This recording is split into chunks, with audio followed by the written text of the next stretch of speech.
The rain hammered against my windshield like bullets, each drop exploding in blurry starbursts that made the Manhattan streets look like an abstract painting of desperation. My hands trembled on the steering wheel of my ancient Honda Civic as I checked the rearview mirror for the 100th time in 10 minutes. Derek's silver BMW was still there, weaving through traffic 3 cars behind me, his headlights cutting through the storm like predatory eyes. 23 years old, and I was running for my life from the man I'd once thought I loved. Come on, I whispered to my car, pressing harder on the accelerator as another red light approached. The engine wheezed in protest, a sound I'd grown accustomed to over the past year of scraping together every penny for my physical therapy certification while working double shifts at the rehabilitation clinic. Everything about my life had been held together with hope and determination until Derek Morrison decided I belonged to him. The light turned green, and I gunned it, my tires slipping slightly on the slick asphalt. Derek's car surged forward too, closing the gap between us. I could see his silhouette through his windshield, phone pressed to his ear, probably calling his buddies to help corner me somewhere I couldn't escape.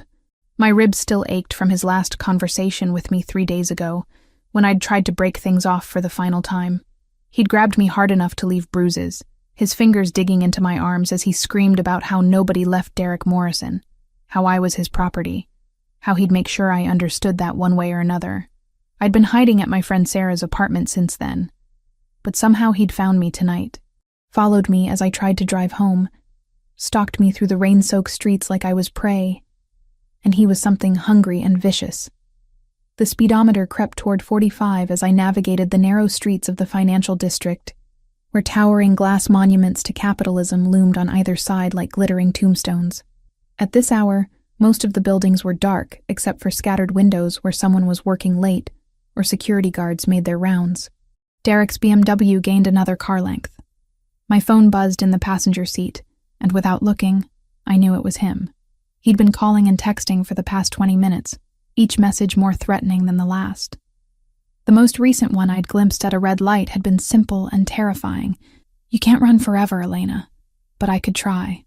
I yanked the steering wheel left onto Madison Avenue, tires screaming in protest as I took the turn too fast.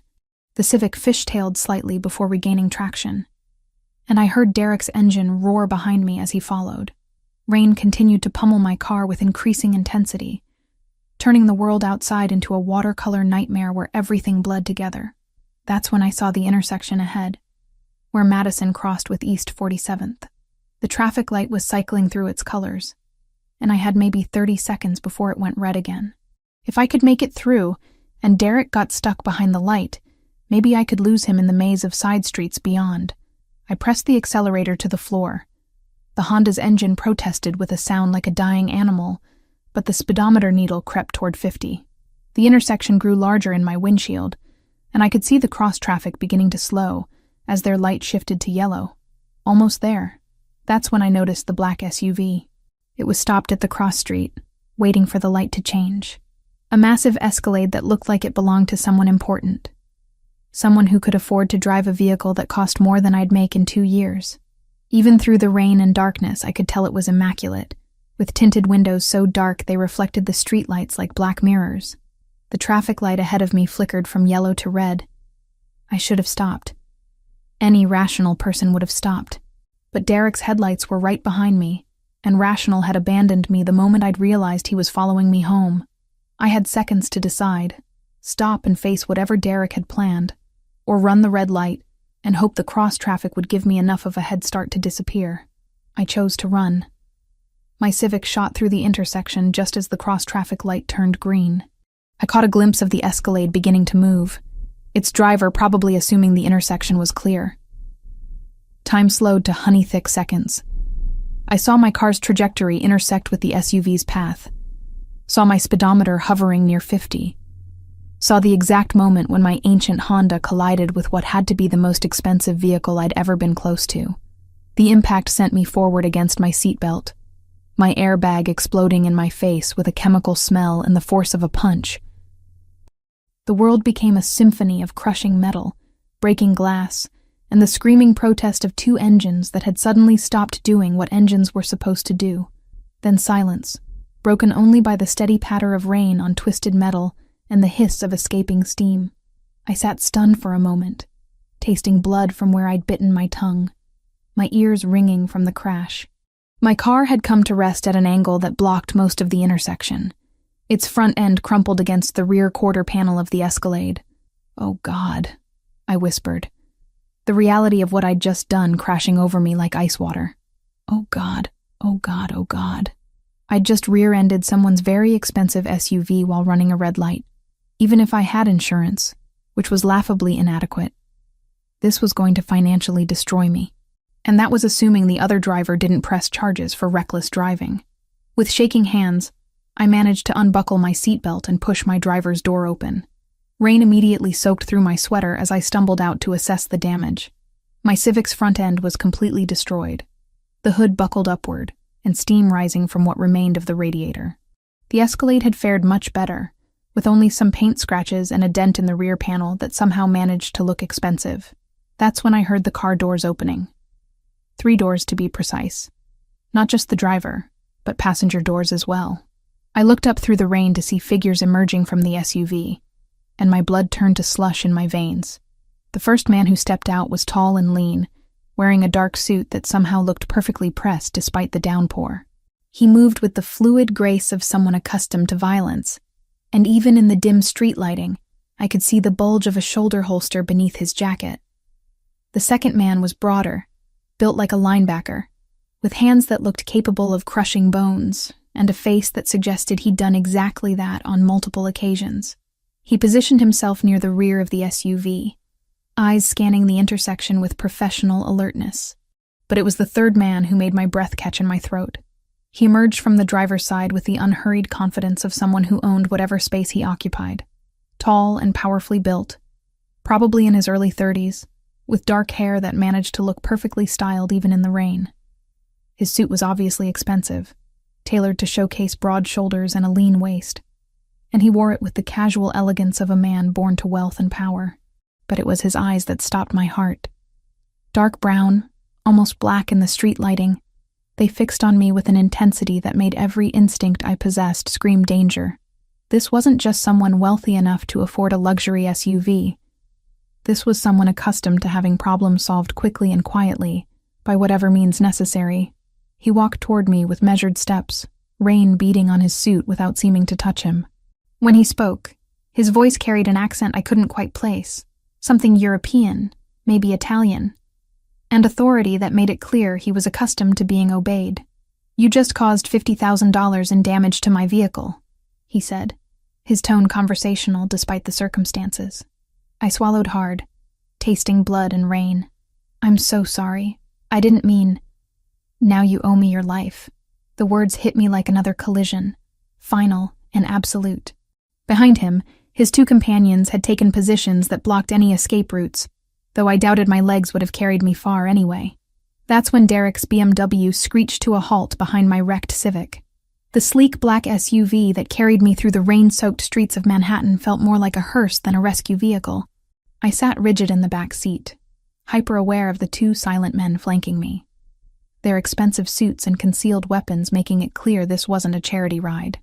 The man who had stepped out of the Escalade, the one whose penetrating brown eyes still haunted my thoughts, sat across from me with the casual confidence of someone who owned whatever space he occupied.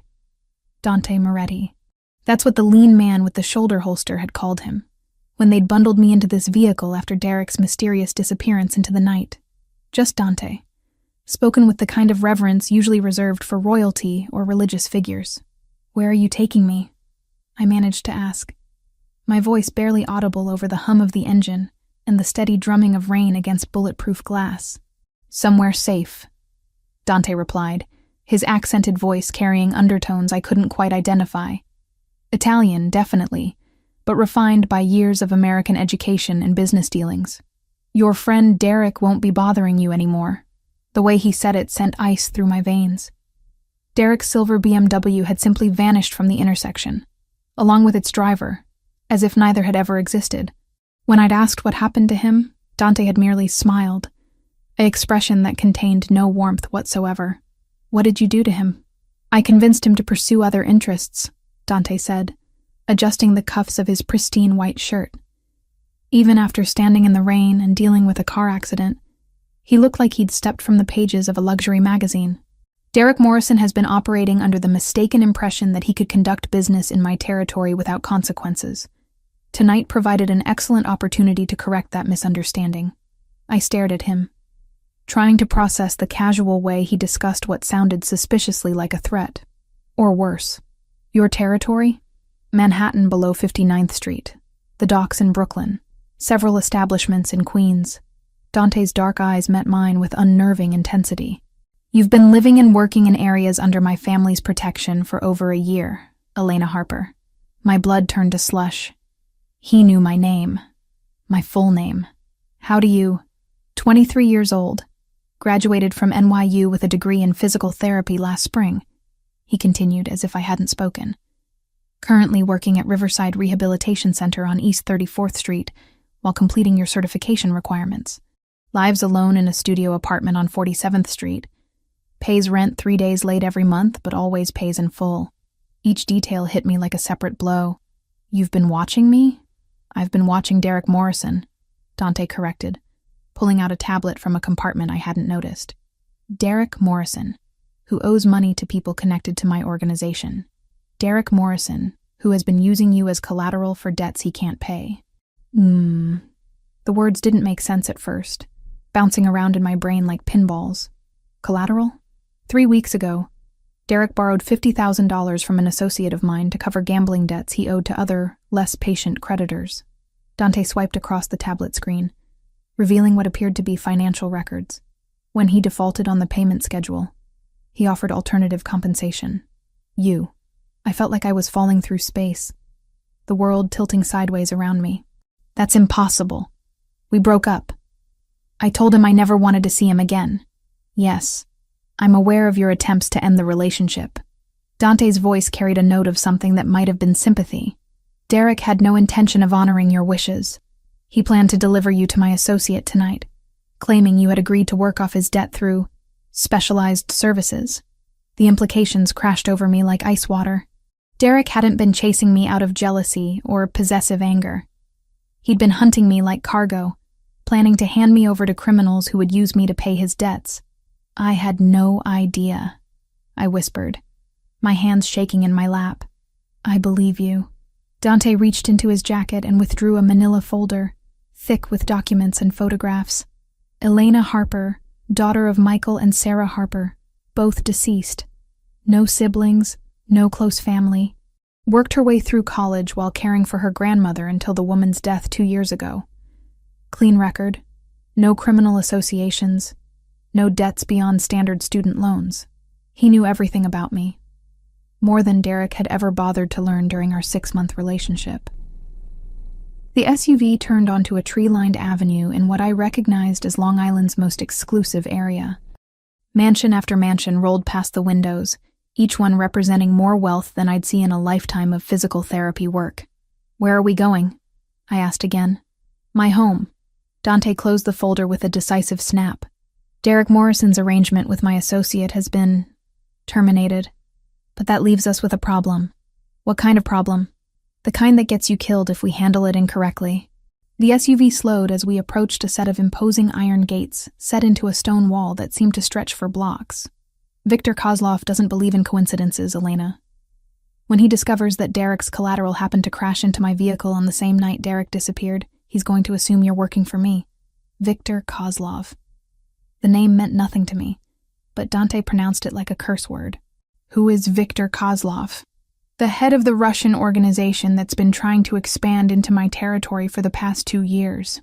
The gate swung open silently, revealing a driveway that curved through manicured gardens toward a mansion that belonged in architectural magazines.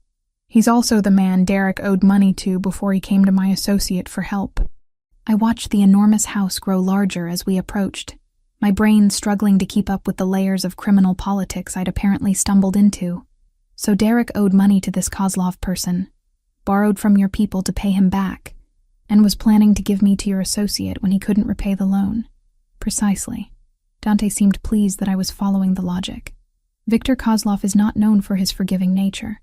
When he discovers that Derek has vanished and you've survived, he's going to want answers, and Victor's interrogation methods are considerably less gentle than mine. The SUV came to a stop in front of the mansion's main entrance, where more men in dark suits waited. Through the rain, I could see the outline of security cameras, motion sensors, and what looked suspiciously like armed guards positioned strategically around the property. "This is kidnapping," I said, though the words sounded hollow even to me. "This is protection," Dante replied, his voice carrying absolute certainty. "You're not safe out there anymore, Elena. Derek made sure of that when he put your name on documents as his collateral." The door beside me opened, revealing the lean man with the shoulder holster. Marco, Dante had called him during the brief, tense conversation they'd had while transferring me from my wrecked Honda to this SUV. "Welcome to the Moretti estate, Miss Harper," Marco said, his voice professionally courteous but carrying an undertone that suggested disagreement wasn't an option. I looked back at Dante, who was already stepping out of the vehicle with the fluid grace of someone accustomed to having his every need anticipated. "How long?" "That depends on several factors," he replied, straightening his suit jacket. "How quickly we can locate Derek Morrison's current whereabouts. How much information Victor Kozlov already has about tonight's events. How effectively we can convince him that you pose no threat to his operations. And if you can't convince him," Dante's smile returned, cold and sharp as winter steel, "then we'll have to explore other options." As I followed him up the stone steps toward the mansion's entrance, rainwater running from my hair and my clothes still damp from the accident, I caught my reflection in the glass doors. I looked exactly like what I was, a 23-year-old physical therapy student who had stumbled into something far beyond her understanding. But Dante Moretti looked like he was coming home. The foyer that greeted us was larger than my entire apartment, with marble floors that reflected the light from a crystal chandelier and artwork that probably cost more than I'd make in 5 years. Everything spoke of old money, established power, and the kind of security that came from being untouchable. "Your rooms are on the second floor," Dante said, handing his wetsuit jacket to a woman who appeared from nowhere to take it. "Marco will show you up and explain the house rules. We'll discuss your situation in more detail tomorrow, after you've had time to process tonight's events." "House rules? Nothing unreasonable," Marco assured me, gesturing toward a sweeping staircase. "Mostly for your own protection. The grounds are secure, but we ask that guests don't wander unescorted after dark. The staff is discreet and trustworthy, but we prefer that certain topics not be discussed with them." I followed him up the stairs, hyper-aware of how out of place I looked in this palace of marble and mahogany. My sneakers squeaked slightly against the polished steps, and I was certain I was leaving damp footprints on priceless carpets. "Miss Harper," Dante's voice stopped me at the top of the stairs. I turned to find him looking up at me with those intense brown eyes, his expression unreadable. "You're not a prisoner here. You're a guest under my protection, but understand that protection comes with certain obligations." "What kind of obligations?" "Complete honesty about your relationship with Derek Morrison, full cooperation with our security measures, and absolute discretion about what you see and hear while you're here." His voice carried the weight of law, as if these weren't requests, but commandments. "Can I count on your compliance?" I thought about Derek's plan to sell me to criminals, about Victor Kozlov and his reportedly harsh interrogation methods, about the wreckage of my Honda Civic sitting in that intersection, along with my old life. "Yes," I said quietly. "You can count on it." "Excellent." Dante's smile this time held a trace of genuine warmth. "Welcome to your new life, Elena Harper." 3 days at the Moretti mansion had taught me that luxury could feel surprisingly like a velvet-lined prison. I woke each morning in a bedroom larger than most people's entire apartments, surrounded by furnishings that belonged in museums, served meals by silent staff who treated me with polite deference while never quite meeting my eyes. "This is ridiculous," I said to my reflection in the bathroom mirror, which was framed in what appeared to be genuine gold leaf. My red hair looked strange against the backdrop of imported Italian marble and fixtures that probably cost more than my yearly salary. I'm not his possession, but the evidence suggested otherwise. Designer clothes had appeared in the walk-in closet, all in my exact size, all in styles I would have chosen if I'd had unlimited money. The bathroom was stocked with luxury cosmetics and skincare products from brands I'd only seen in magazines, Even my meals were perfectly calibrated to my preferences, as if someone had studied my dietary habits with scientific precision, which I was beginning to suspect they had. The soft knock at my suite door interrupted my brooding. Marco's voice followed immediately after. "Miss Harper, Mr. Moretti requests your presence in the dining room." I'd quickly learned that requests from Dante Moretti weren't actually requests at all. "I'll be down in a minute," I called back, smoothing the wrinkles from the silk blouse I'd reluctantly chosen from the mysteriously well-stocked closet. Everything fit perfectly, of course. Even the undergarments were my exact size. A level of attention to detail that should have been flattering, but instead felt invasive. The dining room could have hosted a small wedding, with its crystal chandelier and table that stretched for at least 20 feet. But only 2 places were set this morning. At one end, where morning sunlight streamed through floor-to-ceiling windows overlooking the meticulously maintained gardens. Dante sat reading what appeared to be financial reports, his dark hair perfectly styled despite the early hour. He wore a charcoal suit that probably cost more than my car, before I'd destroyed it in the accident that had brought us together. When he looked up at my approach, those intense brown eyes assessed me with the same thoroughness he might apply to a business acquisition. "Good morning, Elena. I trust you slept well as anyone can when they're being held against their will," I replied, taking the seat across from him.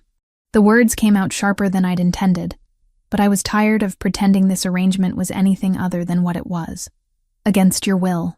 Dante set down his papers with deliberate care, giving me his full attention. "You're free to leave whenever you choose. The front door isn't locked. And walk straight into Viktor Kozlov's arms? You've made it very clear that's not actually an option. Viktor Kozlov is the reality of your situation, not something I created." Dante poured coffee from an antique silver service into a cup that probably cost more than my monthly rent. "Though I understand your frustration. This isn't the life you planned for yourself." I accepted the coffee, inhaling the rich aroma that spoke of exotic beans and professional preparation. Even imprisoned, I was being treated better than I'd ever treated myself. What is this exactly? This arrangement? Am I a guest, a prisoner, or something else entirely? "You're under my protection," Dante replied, the same phrase he'd used 3 days ago, "which means you're my responsibility until we resolve the threat against you. I never asked for your protection." "No, but you needed it." He reached into his jacket and withdrew a manila envelope, sliding it across the polished mahogany table. "Derek Morrison's body was found yesterday morning in the Hudson River. 3 bullet wounds, signs of torture before death. Viktor Kozlov's signature work." My hand froze halfway to the envelope, coffee cup suspended in mid-air. Derek was dead. Actually dead. Not just disappeared. The man who'd terrorized me, who'd planned to sell me like property, was now fish food in New York's most polluted waterway. "How do you—" "Because I have sources throughout the city's criminal networks," Dante interrupted gently. "Derek Morrison attempted to negotiate directly with Viktor Kozlov yesterday morning. He offered to provide information about my operations in exchange for forgiveness of his debts." I forced myself to pick up the envelope, though my hands shook slightly. Inside were photographs, crime scene shots that made my stomach lurch. Derek's body, bloated and pale, pulled from the water. Police reports, medical examiner findings. Viktor didn't believe Derek had access to useful intelligence, Dante continued, his voice matter-of-fact despite the graphic evidence spread between us. But he was very interested to learn about the woman Derek had offered as collateral, the woman who'd crashed into my vehicle on the same night Derek disappeared. "He thinks I'm working for you. He thinks you're either working for me or you possess information that could be valuable to him. Either way, he wants very much to have a conversation with you." Dante's smile held no warmth. Viktor Kozlov's conversations tend to be brief but extremely unpleasant. I stared at the crime scene photographs, trying to reconcile the violent corpse with the man who'd once brought me flowers and promised to change his controlling behavior. Derek had been terrible, abusive, possessive. But seeing him reduced to bloated meat in morgue photos made me feel sick. "I need some air," I said, pushing back from the table.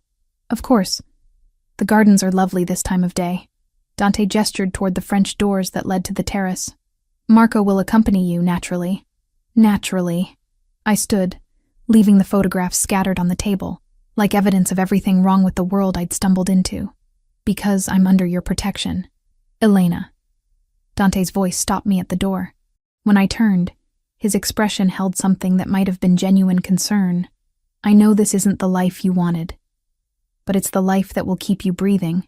The gardens were even more impressive in daylight, with carefully planned landscapes that created intimate spaces within the larger grounds. Marco followed at a discreet distance as I walked gravel paths between flower beds that probably required a full-time staff to maintain. Everything was perfect, controlled, beautiful, and completely artificial. I found myself at a small pond where ornamental fish swam in lazy circles, trapped in their perfect environment just as I was trapped in mine. The irony wasn't lost on me. Enjoying the view? Dante's voice came from behind me, closer than I'd expected. I turned to find him approaching alone, having apparently dismissed Marco. He'd removed his suit jacket, rolling up his shirt sleeves in a gesture that should have made him look more casual, but somehow only emphasized the power in his forearms and the expensive watch that caught the morning sunlight. It's very controlled, I said. Everything in its proper place, serving its intended purpose. You think that's what this is? Control for its own sake? Isn't it? I faced him directly, tired of the careful politeness that had defined our interactions. You've researched every detail of my life, dressed me like a doll, fed me like a pet, and surrounded me with enough luxury to make me grateful for my captivity. It's very sophisticated, but it's still control. Something flickered in Dante's eyes. Surprise, perhaps, or approval. You're not what I expected. What did you expect? Most people in your situation would be either terrified into compliance or trying to seduce me for advantage.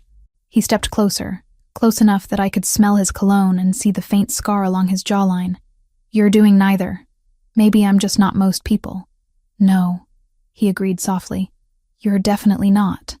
The moment stretched between us, charged with an attraction I didn't want to acknowledge. Dante Moretti was everything I should fear. Powerful, dangerous, controlling. But standing here in his perfect garden, I couldn't ignore the way my pulse quickened when he looked at me like I was something rare and valuable. Tell me something, I said, breaking the tension before I did something stupid. The night you found me, when I crashed into your car, you were leaving a meeting, weren't you? Something to do with Viktor Kozlov. Dante's expression shuddered slightly. Yes. What kind of meeting requires bulletproof vehicles and armed escorts? The kind where people discuss territory, business arrangements, and occasionally who lives or dies. His honesty was brutal and refreshing after 3 days of careful euphemisms. I was attempting to negotiate a peaceful resolution to Victor's expansion into my areas of influence. And how did that go? Poorly. Viktor Kozlov isn't interested in peaceful resolutions. Dante turned away from me, looking out over his controlled paradise. He believes that power should be taken, not negotiated for. Is that what this is about? Power? It's about protecting what's mine. The possessiveness in his voice made me shiver despite the warm morning air. My family, my people, my territory. Viktor Kozlov wants to tear down everything my father and grandfather built, and he doesn't care who gets hurt in the process. Your father and grandfather? The Moretti family has controlled certain aspects of New York's economy for 3 generations, Dante said, as casually as he might discuss the weather. Shipping, construction, waste management, import-export, legitimate businesses with unofficial aspects. And Victor wants to take that away from you. Victor wants me dead, and my organization absorbed into his. Dante turned back to face me, his expression deadly serious. The night you crashed into my car, I was returning from our final attempt at negotiation. He'd made it clear that war was inevitable. The weight of that statement settled over me like a lead blanket. I wasn't just caught between 2 men. I was caught between 2 armies preparing for battle. Where does that leave me? Safer here than anywhere else in the city, Dante replied, until we can eliminate the threat Victor poses. Eliminate the threat, I repeated. You mean kill him? I mean protect what matters to me. Dante's eyes met mine with an intensity that made my breath catch. And you matter to me, Elena. More than you should, considering how we met. The admission hung in the air between us like a bridge I wasn't sure I was ready to cross. Dante Moretti was offering me something. Protection, luxury, possibly even affection. But the price was my freedom, my old life, any chance of being anything other than a kept woman in a criminal's paradise. I need to think, I said finally. Of course. Dante stepped back, giving me space but not breaking eye contact. Take all the time you need. But remember, out there, you're Elena Harper, physical therapy student with no protection and no resources. Here, you're under the protection of the Moretti family. That means something in this city.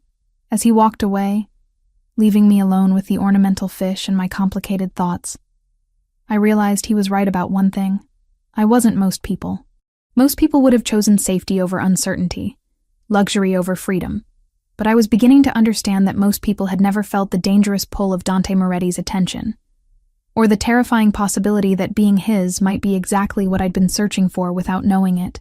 The attack came at 3:17 a.m., announced by the sound of breaking glass and the sharp crack of automatic weapons fire echoing through the mansion's marble corridors.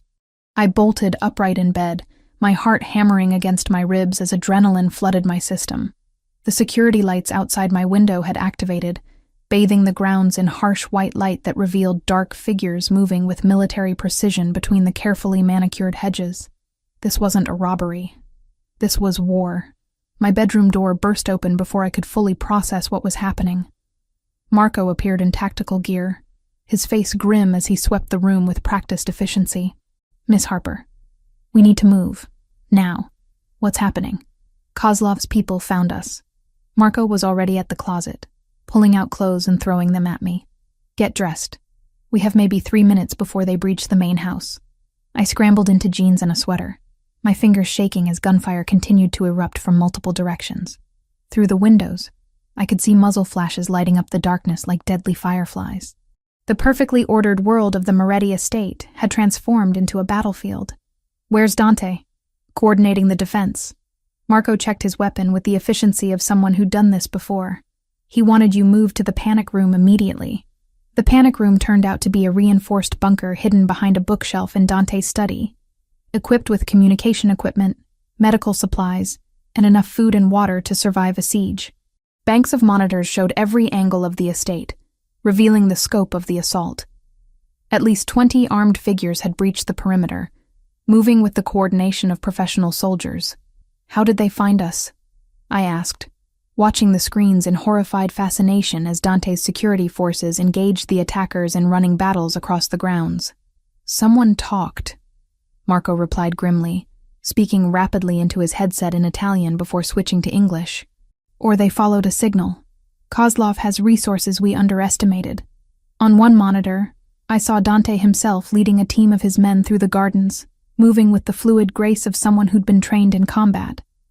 He wore tactical gear like he was born to it, directing his forces with hand signals while laying down covering fire with an assault rifle.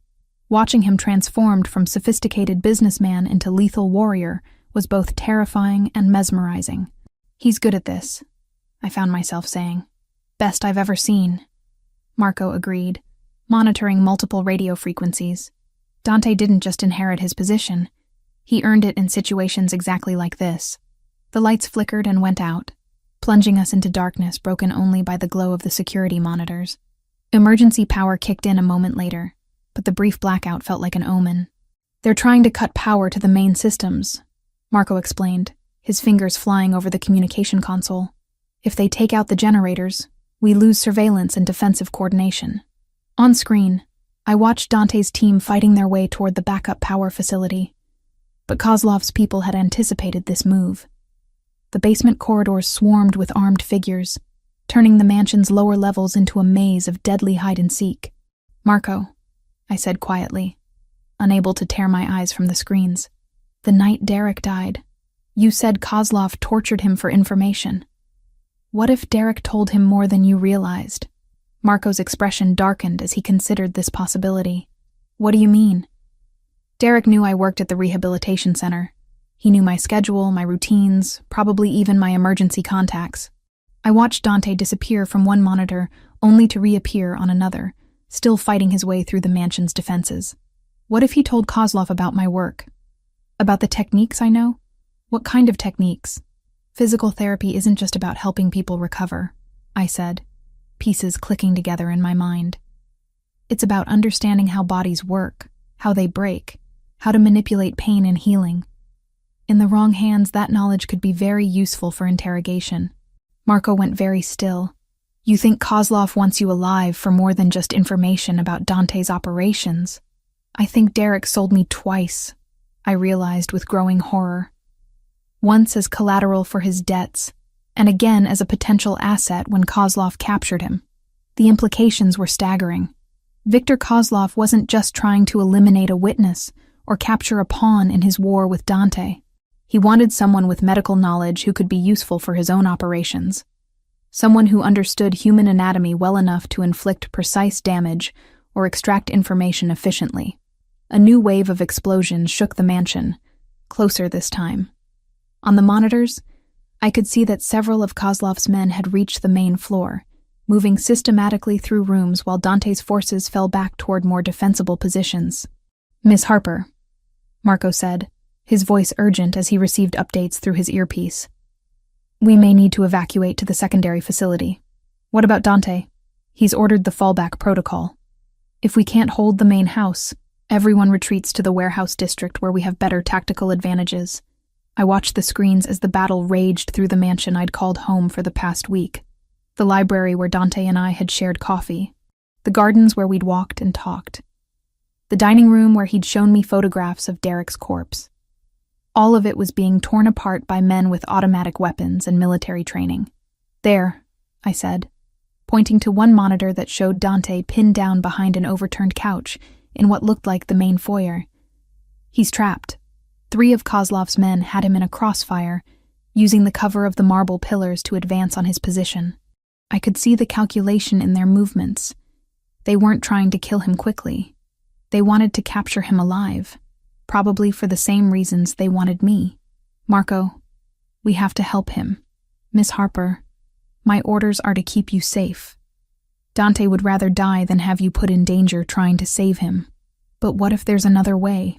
I studied the monitors, my physical therapy training kicking in as I analyzed the tactical situation like a complex rehabilitation case. I know this house better than Kozlov's people do, and I know things about combat injuries that could be useful. What are you thinking? "The service corridors," I said, tracing routes on the monitor screens. "The ones the staff use to move around without disturbing guests. They connect to every major room, including the foyer where Dante's pinned down." Marco shook his head. "Too dangerous. More dangerous than letting Viktor Kozlov capture the head of the Moretti family?" I met his eyes directly. "You said Dante earned his position. Let me earn mine." For a long moment, Marco wrestled with conflicting loyalties, his duty to protect me against his need to save his boss. Finally, he reached for a weapons case I hadn't noticed before. "If we're doing this," he said grimly, "you follow my lead exactly. No heroics, no improvisation. Understood?" "Understood." As Marco armed me with a compact pistol and explained the basics of point-and-shoot combat, I realized I was crossing a line I could never uncross. Elena Harper, physical therapy student, would never have considered charging into a gunfight to save a man she barely knew. But Elena Harper was disappearing, replaced by someone harder, more decisive, more willing to fight for what mattered to her. And Dante Moretti, dangerous, powerful, protective Dante, had somehow become what mattered most. The service corridors were narrow and dark, lit only by emergency lighting that cast everything in hellish red shadows. Marco moved ahead of me with practiced stealth, communicating through hand signals as we navigated the maze of passages that honeycombed the mansion. We could hear the gunfire above us, muffled by marble and hardwood, but still close enough to make my pulse race. Twice we had to freeze as footsteps passed overhead, Kozlov's men searching rooms and calling to each other in what sounded like Russian. "There," Marco whispered as we reached a junction that connected to the main foyer. Through a service grate, we could see Dante's position. He was bleeding from a wound on his left arm, using his good hand to return fire while calculating options that were rapidly running out. "When I give the signal," Marco breathed in my ear, "you provide covering fire toward the pillars on the right. Don't try to hit anything. Just make noise and keep their heads down. I'll circle around and take them from behind." I nodded, gripping the pistol with hands that were steadier than I'd expected. The weight of the weapon felt foreign, but not uncomfortable. Like a tool I'd always been meant to hold. Now? Marco whispered. I kicked out the service grate and opened fire toward the marble pillars, the pistol bucking in my hands as I squeezed the trigger repeatedly. The sound was deafening in the enclosed space, and I could see chips of marble flying as my shots went wide of their targets. But it worked. Kozlov's men dove for cover, their attention divided between Dante's position and this new threat from an unexpected angle. In that moment of confusion, Marco appeared behind them like a ghost, his weapons speaking with deadly precision. When the shooting stopped, 3 bodies lay motionless on the marble floor, and Dante was staring at me with an expression of amazement and something that might have been pride. "Elena," he said, rising from his position behind the couch. "What the hell are you doing here?" "Saving your life," I replied, surprised by how calm my voice sounded despite the adrenaline coursing through my system. Dante crossed the foyer in quick strides, pulling me against his chest with his good arm while Marco secured the area. I could feel his heart racing against mine, smell the scent of gunpowder and expensive cologne, feel the warmth of his breath against my hair. "You could have been killed," he said roughly. "So could you, Elena." The way he said my name carried weight, promise, claim. When he pulled back to look at me, his brown eyes held an intensity that made everything else, the gunfire, the danger, the bodies on the floor, fade into background noise. "You're in danger because of me," he said softly. "I know. This isn't going to get easier. Kozlov won't stop until one of us is dead." I thought about Derek's corpse in the Hudson River, about the men who'd just tried to capture us both, about the choice I was making by standing here in Dante's arms instead of demanding to be taken somewhere safe. "Then don't leave me out of it," I said, meeting his gaze directly. "If I'm going to be in danger anyway, let me be in it with you." Something shifted in Dante's expression, a decision made in the space between one heartbeat and the next. Then his mouth was on mine, claiming me with a kiss that tasted of gunpowder and desperation, and promises neither of us was ready to speak aloud.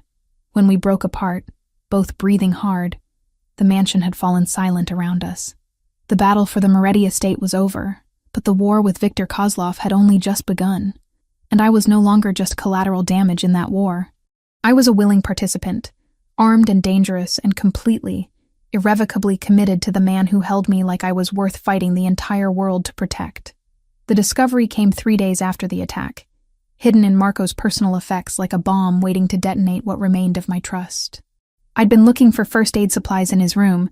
He'd been unconscious since taking a bullet during the siege, when I found the encrypted phone tucked inside a hollowed-out book on his nightstand.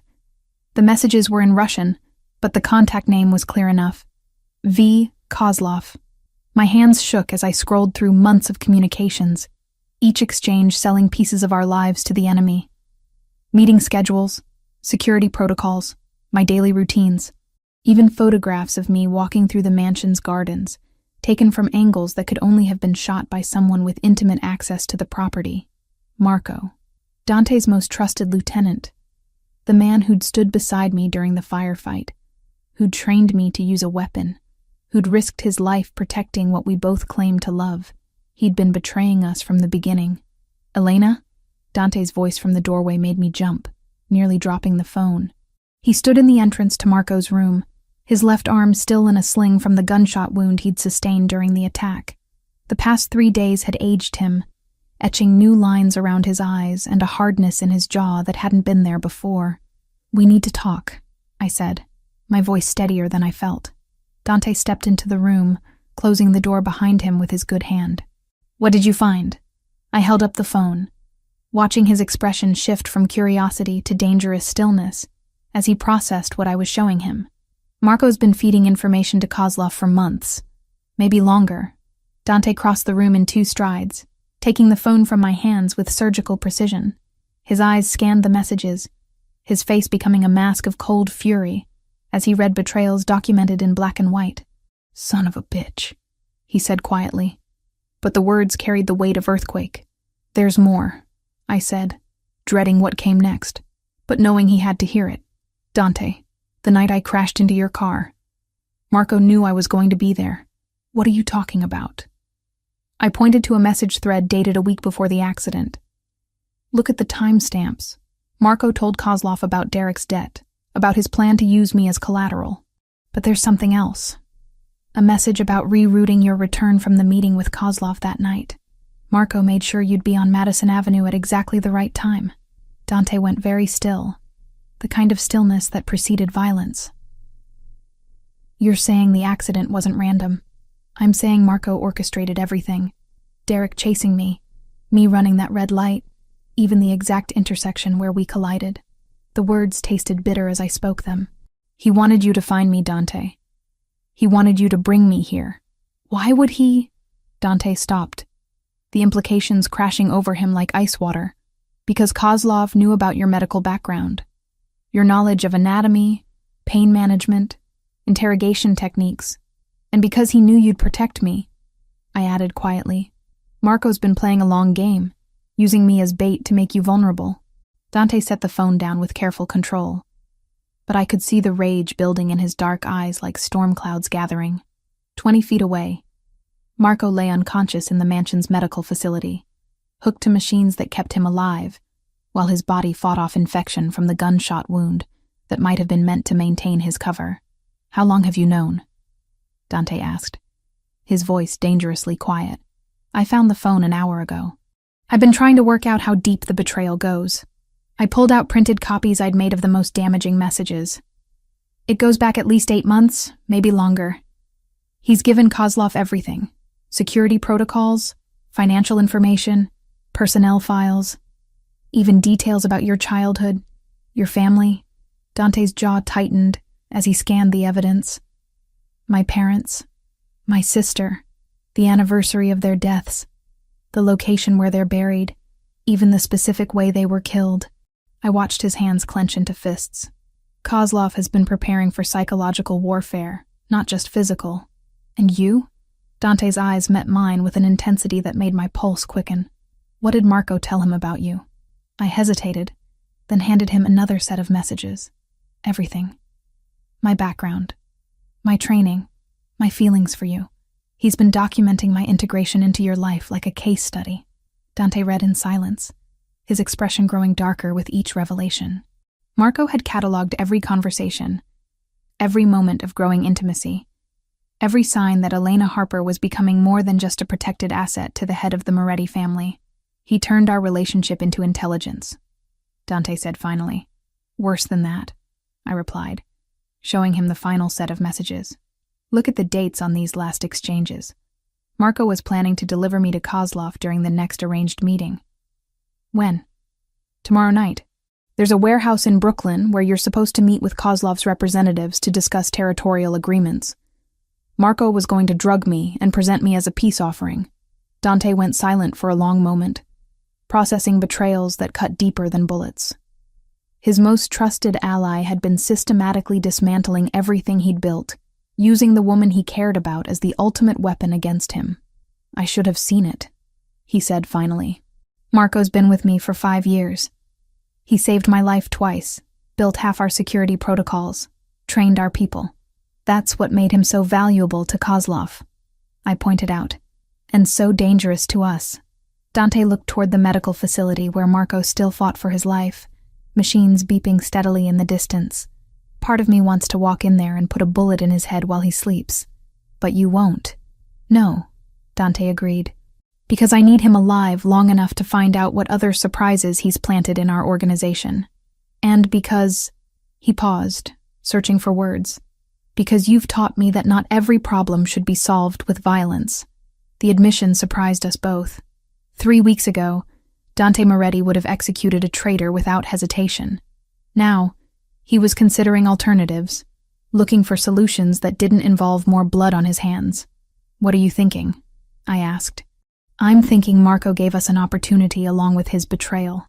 Dante's expression shifted from fury to calculation, the strategic mind that had built an empire reasserting itself. Kozlov expects to receive you tomorrow night. What if we give him what he wants, but not the way he expects? You want to use me as bait. I want to use Marco's betrayal against Kozlov, Dante corrected. But only if you're willing. This would be dangerous, Elena. More dangerous than anything we've done so far. I thought about the encrypted phone, about months of documented intimacies sold to our enemy, about the man unconscious in the medical facility who'd smiled at me while planning my abduction. The woman who'd crashed into Dante's car 3 weeks ago would have been horrified by what I was considering. But that woman was gone, replaced by someone harder, more decisive, and absolutely furious at being betrayed by someone I'd begun to trust. "What do you need me to do?" Dante's smile was sharp as winter steel. "Help me turn Marco's trap into Kozlov's funeral." As we began planning our counterattack, I realized I'd crossed another line in my transformation from innocent bystander to active participant in Dante's war. Marco's betrayal hadn't just exposed our vulnerabilities. It had stripped away the last of my illusions about the life I'd chosen. I wasn't just under Dante Moretti's protection anymore. I was his partner in everything, including revenge against the people who'd tried to use our love as a weapon against us both. Tomorrow night, Viktor Kozlov would learn that some traps work both ways, and that the woman he'd tried so hard to capture was far more dangerous than he could possibly imagine. The warehouse in Brooklyn stood like a monument to forgotten industry, its broken windows reflecting the harbor lights in jagged fragments. I sat in the passenger seat of Dante's Maserati, watching the rain streak down the windshield while my heart hammered against my ribs. In 12 hours, this place would host a meeting that would either end the war with Viktor Kozlov or get us both killed. "You don't have to do this," Dante said for the 5th time since we'd left the mansion. His hands gripped the steering wheel with white-knuckled intensity, and I could see the conflict warring in his brown eyes. "We can find another way." "There is no other way," I replied, adjusting the concealed microphone taped against my collarbone. "Marco's betrayal gave us one chance to turn this around. If we don't take it, Kozlov will keep coming until one of us is dead." Dante parked in the shadow of a shipping container, away from the security cameras that would record tomorrow's meeting. Through the rain, I could see other vehicles positioned around the warehouse. Dante's men taking positions for what we all hoped would be Viktor Kozlov's final mistake. "The moment you signal distress, we abort," Dante said, turning to face me in the dim interior. "I don't care if Kozlov has a gun to your head or promises to end the war. You signal, and I come in shooting. And if everything goes according to plan, then tomorrow night, Viktor Kozlov learns that the Moretti family doesn't negotiate with people who threaten what's ours." Dante's voice carried the cold certainty of someone who'd built an empire on the foundation of keeping his word. "But Elena, if something goes wrong," I silenced him by pressing my lips to his, tasting rain and determination, and the fear he was trying so hard to hide. When we broke apart, both breathing hard, I could see my own resolve reflected in his eyes. "Nothing's going wrong," I said. "Marco gave us everything we need to know about Kozlov's operation, his security protocols, his personnel, even his psychological profile. We're not walking into a trap. We're building one."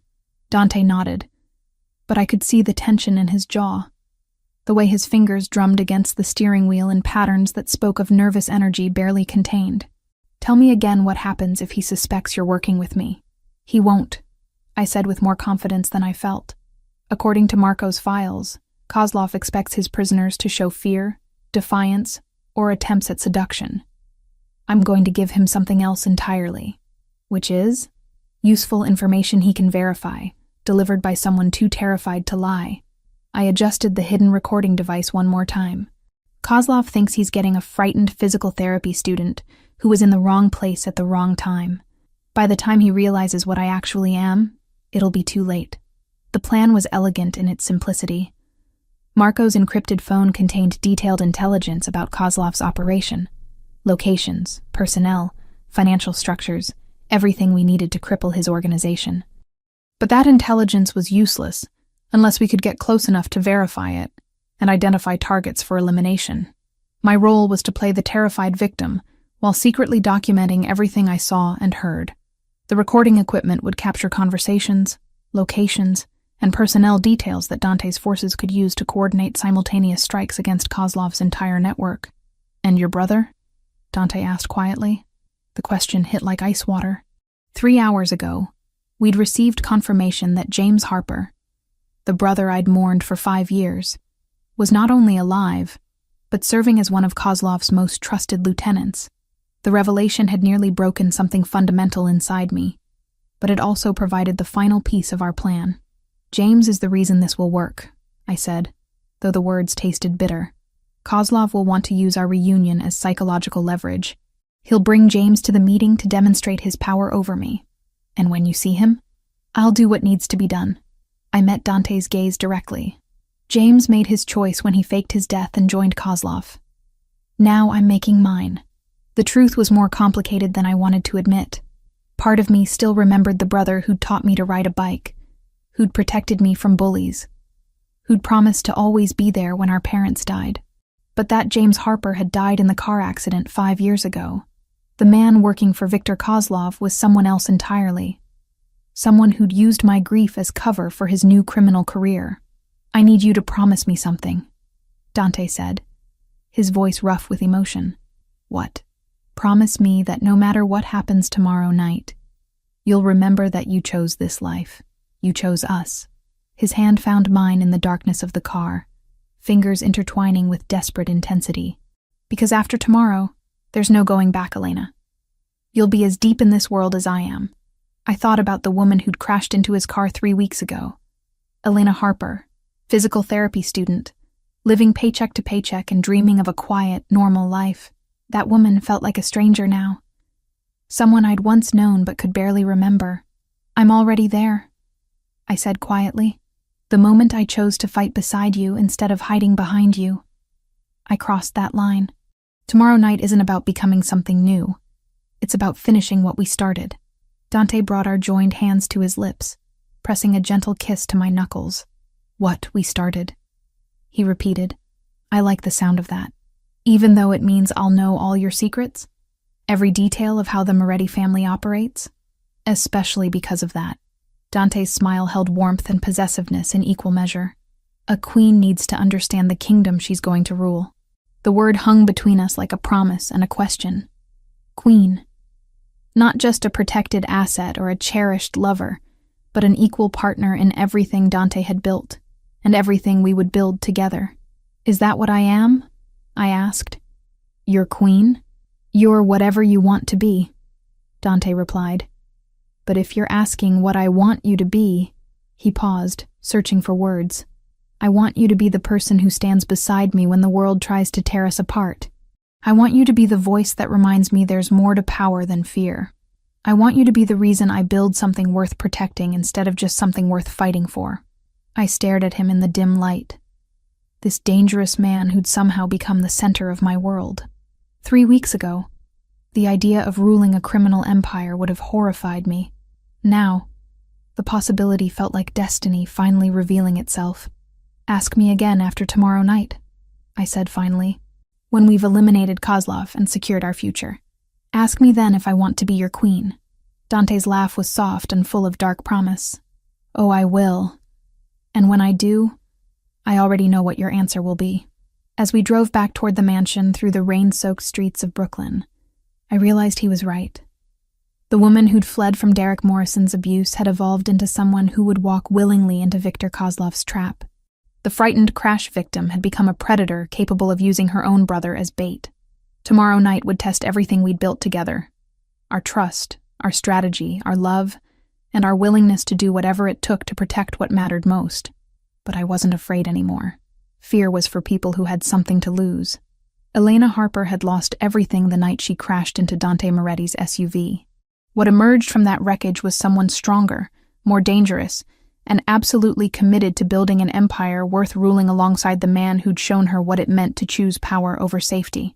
Tomorrow, Viktor Kozlov would learn the difference between a victim and a queen.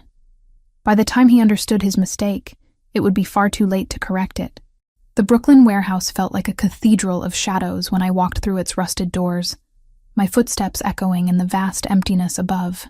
Viktor Kozlov sat at a metal table in the center of the space, flanked by 6 armed men whose faces belonged on wanted posters. Even seated, he radiated the kind of casual menace that came from decades of getting his way through violence. But it was the man standing behind him that made my breath catch in my throat. James Harper looked exactly like our father. The same auburn hair, the same sharp jawline, the same green eyes I saw in my own mirror each morning. 5 years had hardened him, adding muscle to his frame and lines to his face. But he was unmistakably my brother. The brother I'd mourned, whose funeral I'd attended, whose grave I'd visited every year on the anniversary of his supposed death. "Hello, sister," James said, his voice carrying an accent I didn't recognize. Russian, maybe, or something Eastern European. "You look well, considering the circumstances." Viktor Kozlov leaned back in his chair, studying me with pale blue eyes that missed nothing. He was younger than I'd expected, maybe 45, with silver hair slicked back and hands that looked soft until you noticed the scars across his knuckles. "Miss Elena Harper," he said, pronouncing each syllable with careful precision. "The woman who has caused me so much trouble." "I didn't cause you anything," I replied, letting fear creep into my voice while the hidden recording equipment captured every word. "I was just in the wrong place at the wrong time." "Were you?" Kozlov gestured for me to sit in the chair across from him, positioned perfectly to catch every angle from the cameras I knew Dante had placed throughout the warehouse. "Or were you exactly where Dante Moretti wanted you to be?" I sat down carefully, letting my hands shake as I placed them on the metal table. "I don't know what you mean." "Your brother has told me fascinating things about your childhood, Elena. About how you always were too curious for your own good, always inserting yourself into situations that didn't concern you." Kozlov's smile held no warmth.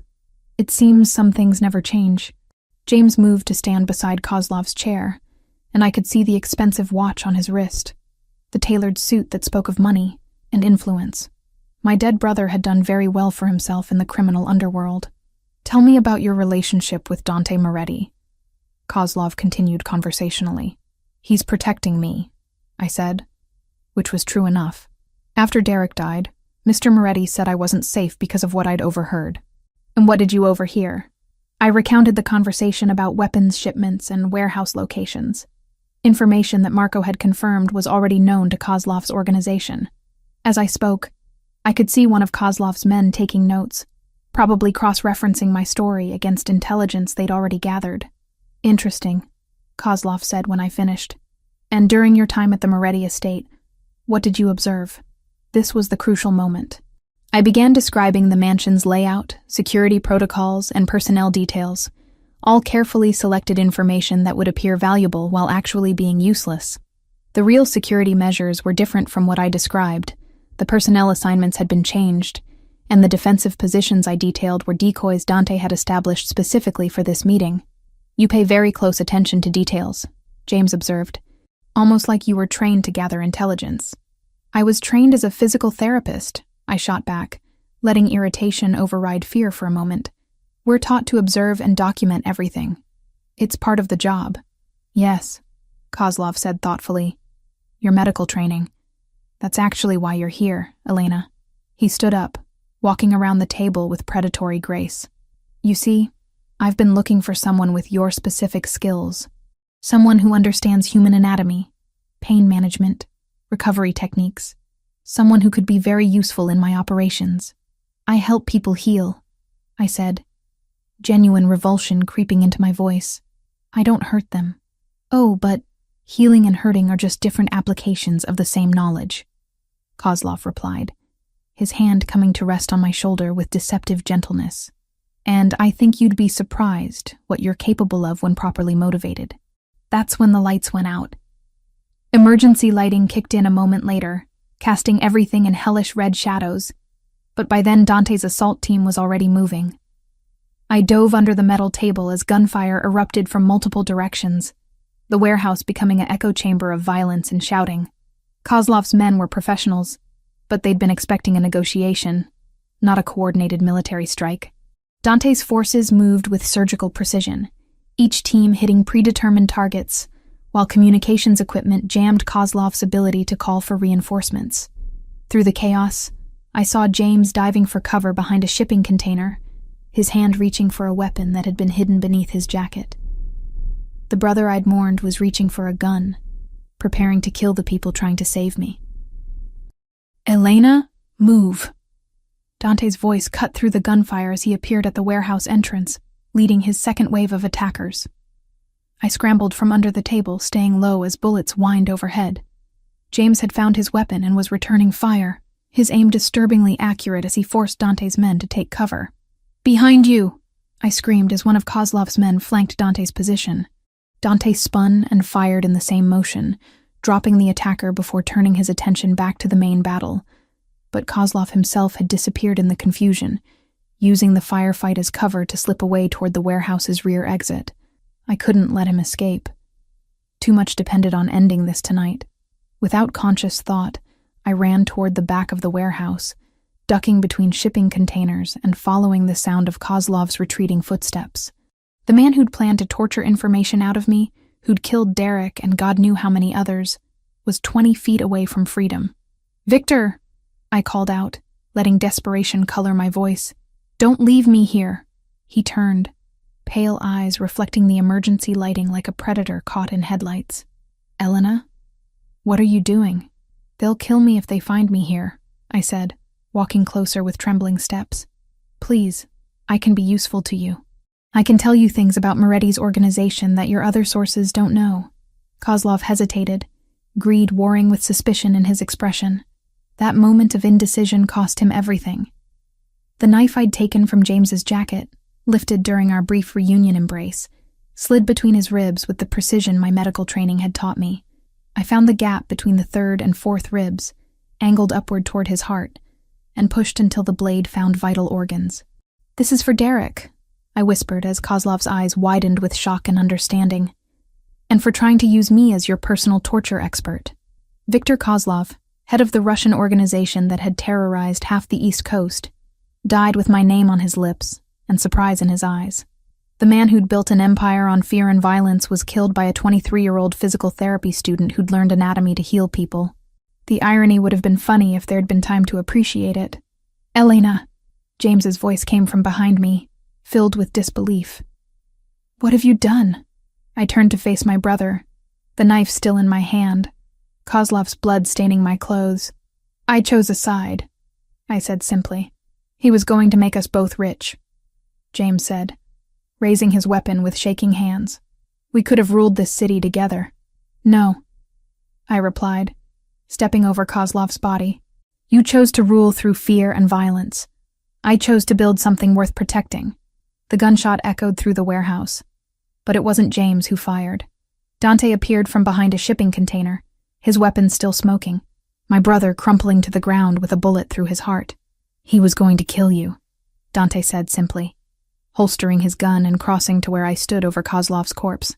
I looked down at my brother's body, feeling nothing but a strange kind of relief. The James Harper who'd taught me to ride a bike had died 5 years ago in that car accident. The man lying on the warehouse floor was just someone wearing his face. "It's over," I said, dropping the blood-stained knife and walking into Dante's arms. "Yes," he agreed, holding me against his chest while sirens wailed in the distance. "It's over." Around us, the warehouse had fallen silent, except for the crackling of flames, where a stray bullet had ignited some old paperwork. Kozlov's organization would crumble without its leader, his lieutenants turning on each other in the power vacuum his death would create. The war was over. And Elena Harper, the woman who'd crashed into Dante Moretti's car and accidentally started this whole chain of events, had ended it with a precisely placed blade between the ribs of New York's most dangerous criminal. I wasn't the same person who'd fled from Derek Morrison's abuse. I was someone harder, more decisive, and capable of killing when necessary to protect what mattered most. I was exactly who I needed to be to stand beside Dante Moretti as his equal partner in everything that came next. 8 months after Viktor Kozlov's death, I stood on the balcony of our penthouse overlooking Central Park, watching the morning sun paint Manhattan's skyline in shades of gold and amber. My hand rested protectively over the gentle curve of my belly, where our twins were growing strong and healthy, due to arrive in the spring. Elena Moretti. The name still felt new on my tongue, like expensive wine that takes time to fully appreciate. But everything about my life felt new now. The way I moved through the world, the respect in people's eyes when they recognized me, the absolute certainty that I belonged exactly where I was. "The board meeting is in an hour," Dante said from the doorway, carrying 2 cups of coffee, and wearing the kind of smile that still made my pulse quicken. Even in his business suit, preparing for a day of managing legitimate enterprises, He radiated the dangerous magnetism that had first captured my attention in that rain-soaked intersection. "Which board?" I asked, accepting the cup he offered. We had so many now. The medical foundation I'd established using Kozlov's seized assets. The construction company that provided jobs for former soldiers transitioning to civilian life. The import-export business that had become surprisingly profitable once we'd eliminated its criminal components. The hospital expansion project. Your project. Dante settled beside me at the railing, his free hand coming to rest over mine on my stomach. Dr. Elena Moretti, founding director of the Moretti Medical Center. It has a nice ring to it. The medical center had been my idea, born from the realization that my skills could heal more than just gunshot wounds and broken bones. We were building a state-of-the-art facility in Queens, designed to serve the communities that traditional healthcare often overlooked. It would be staffed by medical professionals who understood discretion, funded by profits from our legitimate businesses, and managed by someone who'd learned that sometimes healing required more than just clinical expertise. "Any word from the federal task force?" I asked, though I already knew the answer from the contentment in Dante's expression. Agent Morrison signed off on the final reports yesterday. The FBI is officially satisfied that the Kozlov organization has been completely dismantled, with no remaining threats to public safety. Dante's smile held satisfaction, and something that might have been pride. They're particularly impressed with the intelligence you provided about the medical supply theft rings. The irony wasn't lost on me. The same federal agents who'd spent years trying to infiltrate Dante's organization had ended up working with us to eliminate a genuine threat to public safety. My detailed knowledge of Kozlov's operations, combined with Dante's strategic expertise, had led to the arrest of over 40 criminals involved in everything from human trafficking to pharmaceutical theft. And the construction permits for the Brooklyn project? Approved yesterday. Will break ground next month on the first of 12 affordable housing complexes. Dante's thumb traced gentle circles on my hand. By the time our children are old enough to understand, the Moretti name will be associated with hospitals, schools, and homes. Not just the old business. The old business. We still called it that, though most of the Moretti family's traditional activities had been either legitimized or eliminated over the past 8 months. The protection services had become a licensed security company. The import operations had gone completely legal. Even the loan services now operated under federal banking regulations. "Are you sure about this?" I asked. A question that had become ritual between us. "You're giving up an empire your grandfather built. I'm transforming it into something better," Dante corrected, the same answer he'd given every time. "Something our children can be proud to inherit." Through the floor-to-ceiling windows of our penthouse, I could see the remnants of our old world scattered across the city. The warehouse in Brooklyn where Kozlov had died was now a community center. The mansion in Long Island had been sold to a tech entrepreneur who'd turned it into a conference center. Even the Riverside Rehabilitation Center where I'd once worked part-time was now under Moretti Medical's umbrella, its services expanded, and its mission elevated. "Mrs. Moretti?" The voice belonged to Sarah, our housekeeper and former member of Dante's security team. Her transition from bodyguard to domestic staff had been smoother than anyone expected, though I suspected she still carried at least 2 weapons under her perfectly pressed uniform. "Yes? The car is ready for your appointment with Dr. Chen, and Mr. Ricci has arrived for his meeting with Mr. Moretti. Dr. Chen was my obstetrician, a brilliant woman who'd been treating high-risk pregnancies for 20 years and understood the unique challenges of expecting twins. Mr. Ricci was the former head of Kozlov's financial operations, who'd decided that cooperating with federal authorities was preferable to spending the rest of his life in prison. "I should go," I said, finishing my coffee. "The twins have been active all morning, and Dr. Chen wants to monitor their positioning." Dante walked me to the elevator, his hand never leaving the small of my back. Even now, 8 months after the last shots were fired, he remained protective in ways that should have felt suffocating, but instead felt like love made manifest. "Elena," he said as the elevator doors began to close. "Tonight, after all the meetings and appointments, I want to show you something." "What kind of something?" "The kind that requires champagne and candlelight, and a question I should have asked months ago." The elevator doors closed on his enigmatic smile, leaving me with butterflies in my stomach that had nothing to do with pregnancy hormones and everything to do with the possibility that Dante Moretti still had surprises up his expertly tailored sleeves. Dr. Chen's appointment confirmed what we'd suspected. The twins were healthy, growing perfectly, and positioned for a relatively uncomplicated delivery in 12 weeks. Baby A was slightly larger, probably going to be our little overachiever. Baby B was perfectly positioned, but seemed content to let their sibling take the lead. Just like their parents, I murmured, studying the ultrasound images that showed two perfect profiles in black and white. By the time I returned to the penthouse, Manhattan was transitioning from afternoon to evening, the sky painted in shades of orange and pink that made our windows look like stained glass. Dante was waiting in our living room, but he'd changed from his business suit into dark slacks and a white shirt that made his brown eyes look almost black. "Close your eyes," he said, taking my hands with the same gentle reverence he'd shown from our first day together. "Dante, trust me."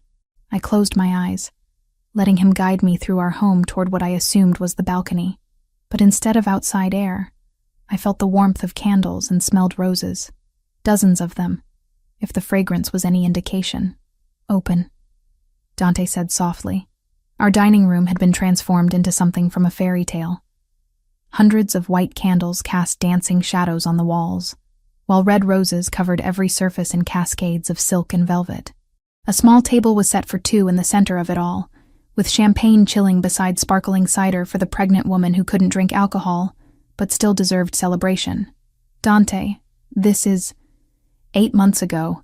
You crashed into my life and changed everything," he said, pulling out my chair with old-world gallantry. "You took a spoiled crime prince and turned him into a man worthy of building something beautiful." I sat down, overwhelmed by the romance of the gesture and the love shining in his eyes. "You did that yourself. I just gave you a reason." "No," Dante said, moving to stand beside my chair. "You gave me everything." That's when he dropped to one knee, producing a ring box from his pocket with the flourish of a magician performing his greatest trick. The diamond inside caught the candlelight and threw it back in rainbow fragments, but it was the expression on Dante's face that took my breath away. "Elena Harper Moretti, mother of my children, partner in all things, queen of everything we've built together," he said, his voice rough with emotion. "Will you marry me?" I stared at him through tears of joy and love and overwhelming gratitude for the strange chain of events that had brought us to this moment. "We're already married," I pointed out, laughing through my tears. "We had the ceremony 6 months ago. We had a business arrangement," Dante corrected, sliding the ring onto my finger above my wedding band. "Two people making strategic decisions about their future. This time, I'm asking Elena Moretti, the woman who chose to stay, who chose to fight, who chose to build something beautiful from the wreckage of everything we used to be." "Yes," I said, pulling him up for a kiss that tasted like champagne and promises, and the absolute certainty that we had built something worth protecting. "Yes to all of it."